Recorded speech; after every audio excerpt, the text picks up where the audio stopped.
Hello everyone, this is just a little Q&A video because I hit 25,000 subscribers on YouTube the other day, which was quite neat. I did one of these for 10k as well, so this is just that, but again. Okay, and let's get right into it. William asks, hello Sean, how was your summer? To be honest, William, it was rubbish. I really don't like the summer, I hate the heat. I really like it when it's very cold. It's been getting colder the last few days, which I'm very excited about. I'm one of those really annoying people who really likes the snow and the rain, and I haven't seen snow for a couple of years. Our last winter here was very warm as well. And then a few years ago, I was in Australia over the winter, where it was obviously very hot. So I feel robbed. I haven't been properly cold in far too long. Started on a bit of a downer there. Bandit asks, hey Sean, seeing as your channel's getting bigger, do you think you'll ever do an IRL, in real life, meetup? I'm not too far from Liverpool, so it'd be cool. And I paired this with another one from an anonymous asker. Have you ever been to the USA? Would you and Jen consider coming here for a meetup at some point? Now, both of these things, I think, are probably going to be a lot further down the line. I feel like if I did a meetup right now, it would probably just be me, Jen, and Bandit here. Possibly down the line, though, that might be something to think about. Ellie Krishna asks, what words of advice would you give to someone looking to join YouTube to present educational argument videos? I feel I need to get the information I learn as a historian to more people who tend not to know/acknowledge some important things when discussing modern politics. I feel inspired by you and others to work spreading it on a large platform like YouTube. Thanks a lot. I'd encourage anyone thinking about making videos to give it a go. It's very fun, and now is a great time to get started. YouTube's been a bit of a right-wing cesspit for a while now, but it's changing slowly. So advice. First off, I always say everything is going to take a lot longer than you think it will. Even videos that are very light on the editing side, like mine, still take a huge chunk of time to get out there. And if you want to do fancier editing and appear on camera and so on, like H-Bomb or Contra or other people, it's going to take even more time. Now, just on the writing side, my last two videos were both about 5,000 or 6,000 words each. And if you're knocking that out every month, along with all the research and source checking and so on, well, it's a harder job than it appears when you just watch the video at the end of it. It's not back-breaking work or anything, but just be prepared for it to take a lot of your time. My other main point would be, don't get disheartened if you don't get noticed right away. I made videos for a couple of years before I broke 100 subscribers, for instance. Now, during that time, you don't want to be focused too much on getting more popular. It's best to be focused on making better videos. But don't let me discourage you. Anyone who's listening to this who's thinking about giving it a go, I'd highly recommend it. An anonymous person says, I remember someone mentioning D&D in one of your streams at one point, but I can't remember what was said about it. Do you play D&D? And if not, would you consider giving it a shot? This is something that Jen and Pete, who you'll know if you watch our streams over on Twitch, have been pushing me to do for a while now, stream a D&D campaign. Now, I don't play D&D right now, but I've put some thought into it, and it might be something I come back to down the line, because I think it could be really good. But what I've got in mind for it would take an enormous amount of effort, and I wouldn't want to half-arse it, you know. SJW in Brazil asks, how do you manage to stay motivated when there's so much hate against innocent people in the world right now? So many people dismissing awful acts for political reasons, and so many people ignoring racism, sexism, homophobia, and transphobia right now. Don't you feel like what you're doing's not actually preventing the terrible things that are happening, and that everything seems to suck, and it won't get better? Well, SJW in Brazil, I'm going to read you an email I got recently. I won't read out the name, because I don't know if they actually want me reading this, but here we go. Hey, I wanted to drop in and tell you that your videos played a big part in my brother going from flirting with the alt-right and earnestly liking Sargon and BPS to distrusting them enough to stop watching them entirely. This has opened him up to maturing as a person in general too. I'd like to personally thank you for this because it significantly improved me and my brother's relationship. It's required a lot more than just a few videos, of course, but your thorough deconstruction of the manipulative shit those people put out has been a massive help. So messages like that are how I stay motivated. You know, I'm not saving the world here, obviously, but if I can change 1 or 2 people's minds, then that's a worthwhile effort, I think, and it's enough to keep me from despairing. There is a lot of awful stuff in the world, agreed, but you have to have faith it'll get better. Brighton J asks, I was wondering how you got started in the business of taking YouTube white supremacist types to task. You make it look so effortless. Thanks. Thanks, Brighton. Well, this is what I was doing for years before making videos, except I was just arguing on various internet forums. And then after doing that for a certain amount of time, you end up having seen every argument they've got in their arsenal. They're not very complex people, generally, the white supremacists. So making the switch to doing it in videos was relatively painless. I'm basically just retreading old arguments I had years ago. Do you hear that plane going past in the background, by the way? I'd usually cut that out. It's annoying. I live quite near the airport, so I have planes going over. I have the loud kids outside who never shut up. I have cars going past because I'm over a road. It's just dreadful for audio, this house. It's the worst. Naoto Shirogane asks, over the past few years, thanks in large part to the popularity of YouTube and alternative media sources as a whole, there's an alarming rise in alt-right individuals or white nationalists. What do you believe to be the cause of this? Is it something curious watchers are convinced of by these channels? Or is it a deep-harboured opinion that they've held for years, only galvanised by the popularity of such movements on the internet? Well, I mentioned this in my previous Q&A video, but I personally put a large share of the blame on the economic cycle. There's lots of reasons, obviously, but this is just my own personal pet theory. People judge themselves relative to the people around them. And there's a lot of young white guys right now who, a couple of decades ago, would have left school and went into jobs with a decent wage and been able to get their own place, and so on. And today, they're staying home, playing video games, and posting on 4chan. They feel frustrated and unattractive and failures compared to the previous generation. You know, they don't feel like real men. And this low self-esteem makes them prime targets for white nationalists with easy answers, you know. We don't think you're pathetic, we think you're great. You know, join us and we'll reclaim the glorious past that was stolen from you, etc. They're all getting conned. Now, I'm not saying all these people would be saints if they had decent jobs and money and their own houses. You know, far from it. But they'd probably be much less likely to want to participate in some apocalyptic white supremacist movement if they had more of a stake in our current society. And Naoto has a follow-up question there. Do you think that such people are capable of redeeming themselves in the face of horrid beliefs? Perhaps coming to a self-realization, or is the delusion so strong that even if the discussion dies down, those belonging to the alt-right will still harbour terrible worldviews? Love your videos, keep up the good work, May's the best. Agreed, May is the best. And yes, I think anyone can change. Will they all change? Probably not, to be honest. But you have to believe that they could in the right circumstances, otherwise there's no point really, is there? Kesosats asks, who has the most consistently stupid account on Twitter?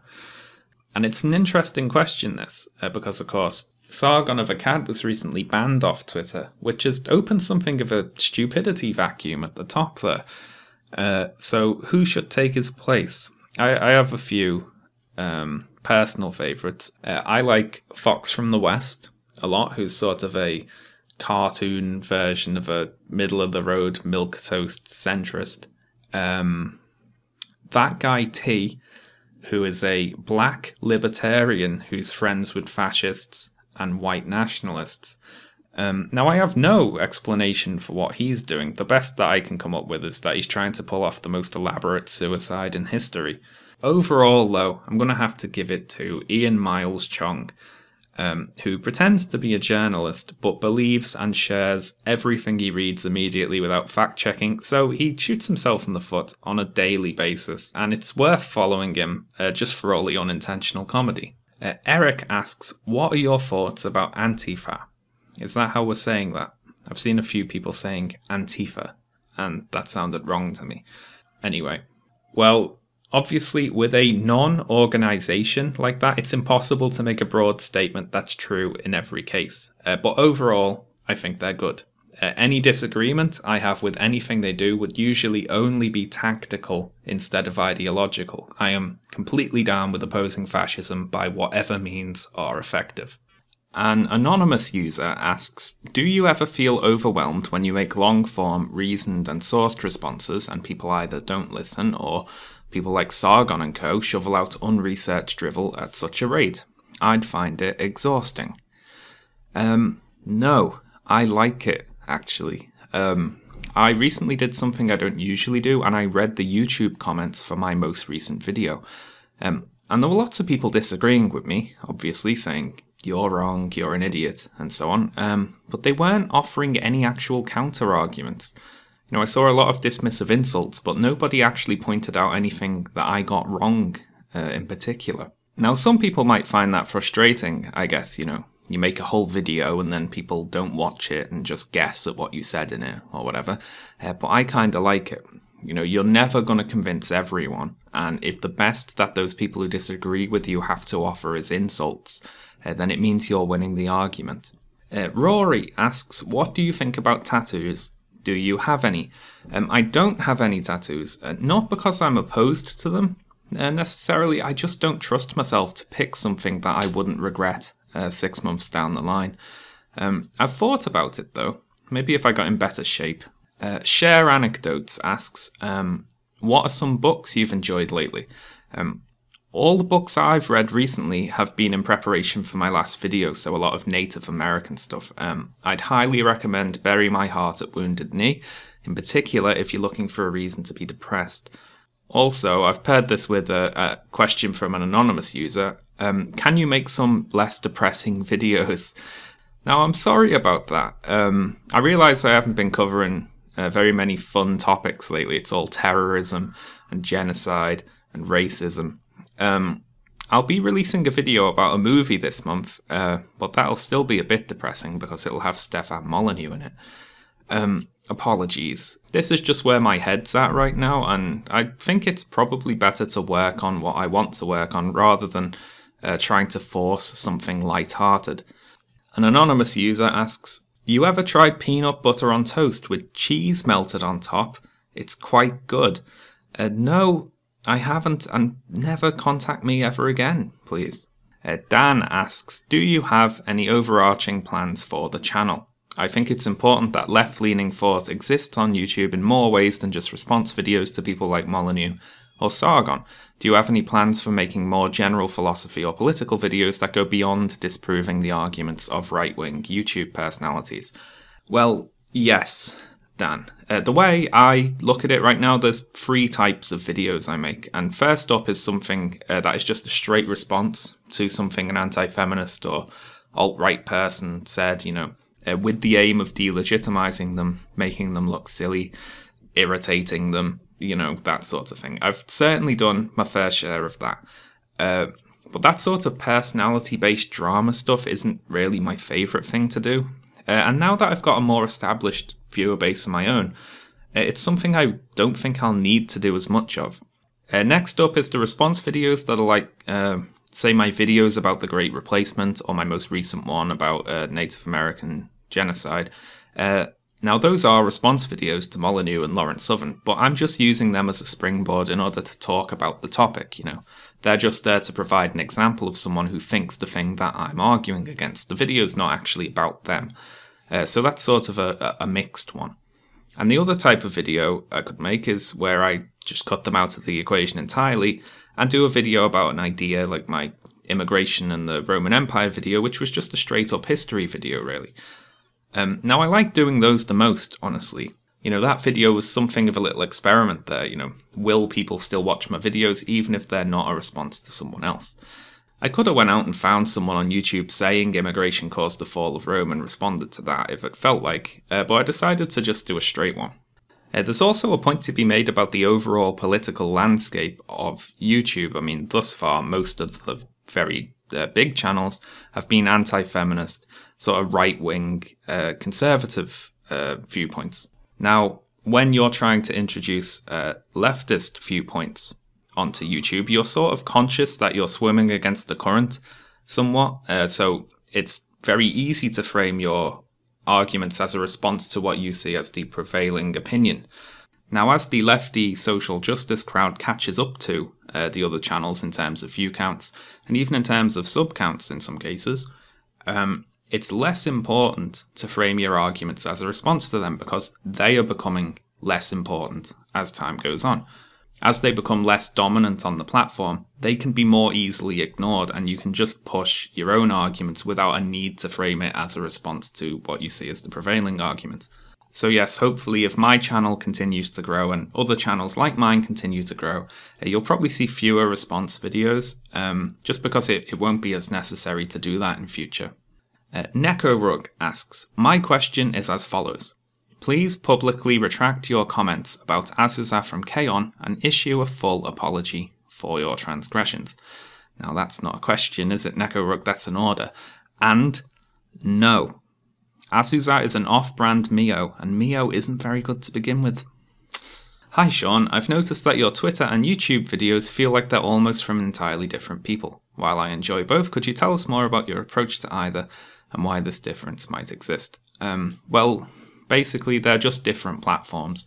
If I tried to act like I do on YouTube, on Twitter, I'd be one of those jerks who posts threaded tweets with like 1/95 in brackets at the end of them or something. My YouTube videos also come after a lot of time writing and editing a script. Whereas with tweets, I could be in a bad mood, I could be drunk, who knows.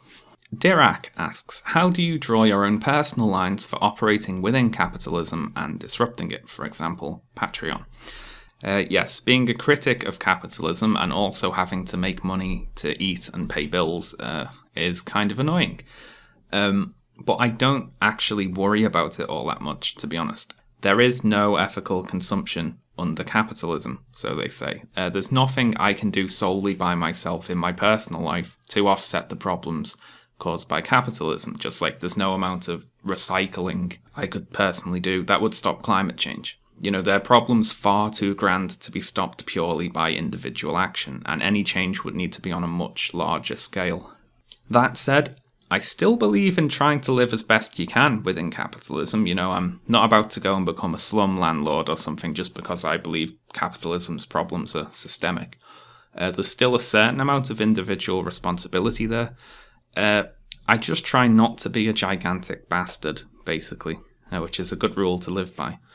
Cameron asks, have you considered doing more videos about movies and possibly expanding into other pieces of media you enjoy/dislike, for example, books or anime? I ask because your videos on Ghostbusters and Die Hard are some of my favourites of yours. I also really enjoy when you discuss pieces of media you dislike on your stream.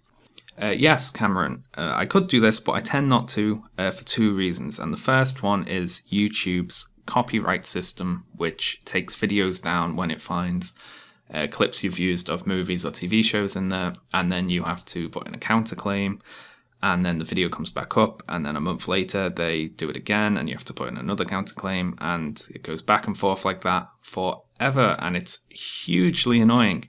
And I basically just really hate dealing with that whole thing. It's playing whack-a-mole, trying to get the videos to stay up there. If you notice, the first part of my Die Hard review is not up. I made videos about Xena Warrior Princess. They all got taken down.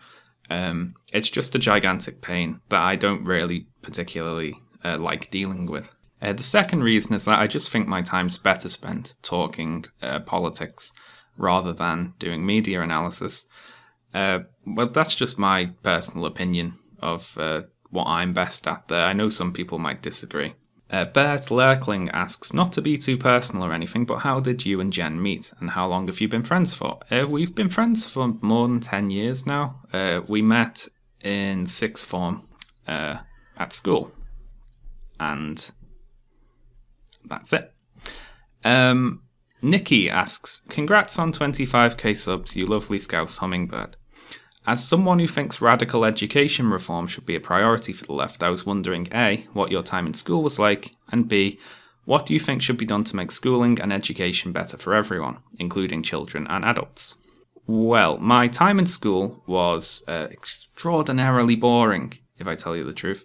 I had the internet at home, and a computer with video games on it, and I just wanted to spend my time on the internet and playing video games, to be honest. And school was just a bit of a bore. I have quite radical views, I think, on what we should do to the schooling system. I would start out by doing away completely with all standardized testing, at least prior to university. I think the current system is incredibly backwards and doesn't actually make any sense. Now, you might ask, well, if we don't test kids at school, how will we know who are the good ones, who are the bad ones? How will we know which schools are good and which schools are bad? You won't, and that's the point. I think the numbers game has ruined schools by putting them into competition with one another, and it creates a big imbalance in the system.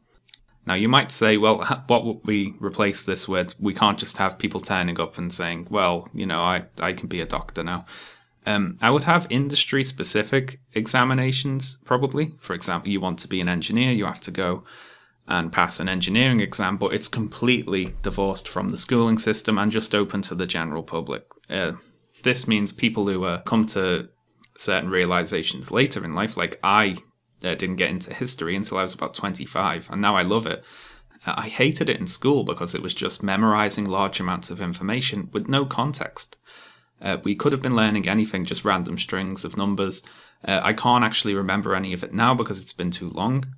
Teaching to the test just tests memory in the short term and not real understanding.